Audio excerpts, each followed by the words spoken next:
ಕಲಬುರಗಿ ಜಿಲ್ಲೆಯ ಆಳಂದ ತಾಲೂಕಿನ ಹಿರೋಳಿ ಗ್ರಾಮದಲ್ಲಿ ನಾಪತ್ತೆಯಾದ ವ್ಯಕ್ತಿಯನ್ನ ಪೂಜೆ ಹೋಮ ಮಾಡುವ ಮೂಲಕ ಮನೆಗೆ ಮರಳುವಂತೆ ಮಾಡುತ್ತೇವೆಂದು ನಂಬಿಸಿ ಮಹಿಳೆಗೆ 4.60 ಲಕ್ಷ ರೂಪಾಯಿ ಪಂಗನಾಮ ಹಾಕಿದ ಖದೀಮರನ್ನ ಆಳಂದ ಉಪವಿಭಾಗ ಪೊಲೀಸರು ಬಂಧಿಸಿದ್ದಾರೆ. ಮಧ್ಯಪ್ರದೇಶದ ಮೂಲದ ಸೋನು ಸಿಂಗ್ ಗೌಂಡಾ ದುಬ್ರೆ, ಬಸ್ಮಾಬಾಯಿ ದುಬ್ರೆ, ರಾಹುಲ್ ಸಿಂಗ್ ಗೌಂಡಾ ದುಬ್ರೆ, ಅಜಯ್ ಸಿಂಗ್ ಗೌಂಡಾ ದುಬ್ರೆ ಬಂಧಿತ ಆರೋಪಿಗಳು. ಸೀರೆ ಮಾರಾಟಗಾರರ ಸೋಗಿನಲ್ಲಿ ಹಿರೋಳಿ ಗ್ರಾಮಕ್ಕೆ ಎಂಟ್ರಿ ಕೊಟ್ಟ ಇಬ್ಬರು ಖದೀಮರು ಮಹಿಳೆಯರೋಳು ಸೀರೆ ಖರೀದಿಸುವಾಗ ಆಕೆಯ ಮನೆಯ ವಿಚಾರವನ್ನ ಬಾಯ್ಬಿಡಿಸಿದ್ದಾರೆ. ಅಲ್ಲದೆ ಆಕೆಯ ಅಣ್ಣ 10 ವರ್ಷದ ಹಿಂದೆ ಮನೆ ಬಿಟ್ಟು ಹೋಗಿರೋದನ್ನ ತಿಳ್ಕೊಂಡಿದ್ದಾರೆ. ಬಳಿಕ ಇದನ್ನೇ ಬಂಡವಾಳ ಮಾಡಿಕೊಂಡು ನಮ್ಮ ಪರಿಚಯದ ಮಹಾರಾಜರಿದ್ದಾರೆ, ಅವರಿಂದ ಪೂಜೆ ಮಾಡಿಸಿದ್ರೆ ನಿಮ್ಮ ಅಣ್ಣ ಖಂಡಿತ ಮನೆಗೆ ವಾಪಸ್ ಮರಳ್ತಾರೆ ಅಂತ ಹೇಳಿಕೊಂಡು ಆಕೆಯನ್ನ ಪುಸಲಾಯಿಸಿದ್ದಾರೆ. ಜೊತೆಗೆ ಇದಕ್ಕೆ 4 ರಿಂದ 5 ಲಕ್ಷ ಹಣ ಖರ್ಚಾಗುತ್ತೆ ಅಂತ ಹೇಳಿದ್ದಾರೆ.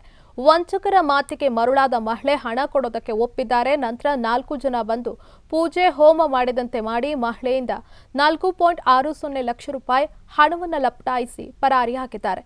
ವಾರ ಕಳೆದರೂ ಅಣ್ಣ ಬಾರದೇ ಇದ್ದಾಗ ತಾನು ಮೋಸ ಹೋಗಿರೋದು ಮಹಿಳೆ ಮೋನಿಕಾಗೆ ಗೊತ್ತಾಗಿದೆ. ಬಳಿಕ ಮಾದನ ಹಿಪ್ಪರಗ ಠಾಣೆಯಲ್ಲಿ ಪ್ರಕರಣ ದಾಖಲಿಸಿದ್ದಾರೆ. ಪ್ರಕರಣದ ಬೆನ್ನು ಹತ್ತಿದ ಪೊಲೀಸರು ಆಳಂದ ದರ್ಗಾ ಹತ್ತಿರ 4ರನ್ನ ಬಂಧಿಸುವಲ್ಲಿ ಯಶಸ್ವಿಯಾಗಿದ್ದಾರೆ. ಒಬ್ಬರು ಶಿರಿ ಮಾರೋರು ಹೆಣ್ಮಗಳು ಬಂದಿರ್ರಿ ನಮ್ಮ ಮನೆಗೆ. ನಿಮ್ಗೆ ಏನಾಗಿದೆ ಯಾಕೆ ಅಳ್ಳು ಗೊತ್ತಿರ ನಮ್ಮ ಮನೆ ಪರಿಸ್ಥಿತಿ ಎಲ್ಲ ಅವ್ರು ಕೇಳ್ಕೊಂಡವ್ರಿ. ಕೇಳ್ಕೊಂಡು ಕಿಸಿಂದ್ರೆ ನಿಮ್ಮ ಅಣ್ಣನ ಮದುವೆ ಆಗ್ತೈತಿ, ನಿಮ್ಮದು ಗಂಡು ಮನೆಗೆ ಒಯ್ತಾರೆ, ನಿಮ್ದೆಲ್ಲ ಚಲೋ ಆಗ್ತದ, ನಿಮ್ದೆಲ್ಲ ಸಂಕಟ ಇದು ಆಗ್ತದ, ಅಲ್ಲಿ ಒಬ್ರು ಮಹಾರಾಜರು ಅದಾರ, ನಿಮ್ಮ ಅಣ್ಣನ ಫೋಟೋ ಕೊಡು ಅಂತ ಹೇಳಿದ್ರಿ. ನಮ್ಮ ಅಣ್ಣ ಹೋದವ್ರದ್ದು ಫೋಟೋ ಕೊಟ್ಟೇವ್ರಿ. 4 ದಿನ ಮ್ಯಾಗ ಹೋಗಿ ಅವ್ರು ಫೋಟೋ ನೋಡ್ಕೊಂಡ್ಕೆ ಫೋನ್ ಹಚ್ಚಿ ಹೋದವ್ರಿ. ಅದಕ್ಕೆ ಈ ಫೋಟೋ ನೋಡ್ಕಿಸಿಂದ್ರೆ ಅಲ್ಲಿ ನಿಮ್ಮ ಅಣ್ಣ ಅದಾರ ಅಂತ ಫೋನ್ ಮಾಡಿ ಹೇಳಿದವ್ರಿ. ನಾವು ಹೋದೆವ್ರಿ. ಅಲ್ಲಿಗೆ ಹೋದ್ಮ್ಯಾಗ ಏನದ 5 ಲಕ್ಷ ರೂಪಾಯಿ ಖರ್ಚು ಆಗ್ತದಮ್ಮ, ನಿಮ್ಮ ಅಣ್ಣ ಅಲ್ಲಿ ಅದಾನ ಅಂತ ಹೇಳಿದವ್ರಿ. ಠೀಕ್ ಅದಾರಿ ಅಂತಂದೇವ್ರಿ. ಈಗ ರೊಕ್ಕ ತೊಗೊಂಡು ಬಾ ನಿಮ್ಮ ಅಣ್ಣಗೆ ತೋರಿಸ್ತೇವೆ ಅಂದವ್ರಿ. ನಾವು ಅಲ್ಲಿಗೆ ಹೋದೆವ್ರಿ. ಅವ್ರೇನು ನಮ್ಮ ಅಣ್ಣಗೆ ಏನು ತೋರಿಸ್ಲಿಲ್ಲ ರೀ, ರೊಕ್ಕ ತೊಗೊಂಡು ಹೋಗಿದ್ದಾರೆ.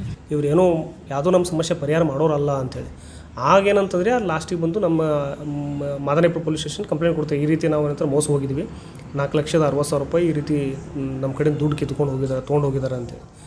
ನಾವು ಈಗ ಕೇಸ್ ರಿಜಿಸ್ಟರ್ ಆದ ತಕ್ಷಣ ಏನಂತಂದರೆ ನಾವು ಆರೋಪಿಗಳ ಕುರಿತು ಏನಂತಂದರೆ ಅವರೆಲ್ಲ ಮೋಡಸ್ ಎಲ್ಲ ಕೇಳ್ಕೊಂಡಿದ್ದು ಯಾವ ರೀತಿ ಅವ್ರೇನಂತಾರೆ ಚೀಟ್ ಮಾಡಿದ್ದಾರೆ ಅನ್ನೋದನ್ನು ಆ ಬೇಸಸ್ ಮೇಲೆ ನಾವು ಸುತ್ತ ಏನಂತಾರೆ ಸಂಬಂಧಪಟ್ಟ ನಮ್ಮ ಏರಿಯಾದಲ್ಲಿ ಏನಂತಂದರೆ ನಾವು ಪೆಟ್ರೋಲಿಂಗ್ ಮಾಡ್ಕೊತ ಆ ರೀತಿ ಸಸ್ಪೆಕ್ಟ್ ಇರ್ತಕ್ಕಂಥ ವ್ಯಕ್ತಿಗಳನ್ನು ನಾವು ಸರ್ಚ್ ಮಾಡ್ತಾಯಿದ್ವಿ. ಆ ಟೈಮಲ್ಲಿ ಏನಂತಾರೆ ಇಲ್ಲಿ ಆಳಂದ ಟೌನಲ್ಲಿ ಏನಂತ ದರ್ಗಾ ನಿಯರೆಸ್ಟಲ್ಲಿ ಈ ರೀತಿ ಒಂದು 4 ಜನ ಹಿಂಗೆ ಹೊಸಬರು ಈ ಏರಿಯಾದಲ್ಲಿ ಅಲ್ಲದೆ ಇರೋರು ಜನ ಇಲ್ಲಿ ತಿರುಗ್ತಿದ್ದಾರೆ ಅಂತೇಳಿ ಮೆಸೇಜ್ ಬರುತ್ತೆ. ಆ ಮೆಸೇಜ್ ಆದ ಮೇಲೆ ಅವರು ಕರೆದು ಏನಂದರೆ ವಿಚಾರಣೆ ಮಾಡಲಾಗಿ ಆರೋಪಿಗಳು ಒಪ್ಕೊತಾರೆ ಅವರು. ಅಂದರೆ ನಾವು ಈ ರೀತಿ ಜನರಿಗೆ ಮೋಸ ಮಾಡಿ ಹಿಂಗೆ ದುಡ್ಡು ತೊಗೊಂಡಿದ್ದೀವಿ ಅಂತೇಳಿ. ಸೊ ಕೊನೆಯದಾಗಿ ಏನಂತಂದರೆ ಈಗೇನು ವಿಕ್ಟಿಮ್ಸ್ ಏನಿದ್ರು ದುಡ್ಡು ಕಳ್ಕೊಂಡಿದ್ರು ಅವರಿಗೆ ದುಡ್ಡು ಕೊಡಿಸಲಾಗಿದೆ.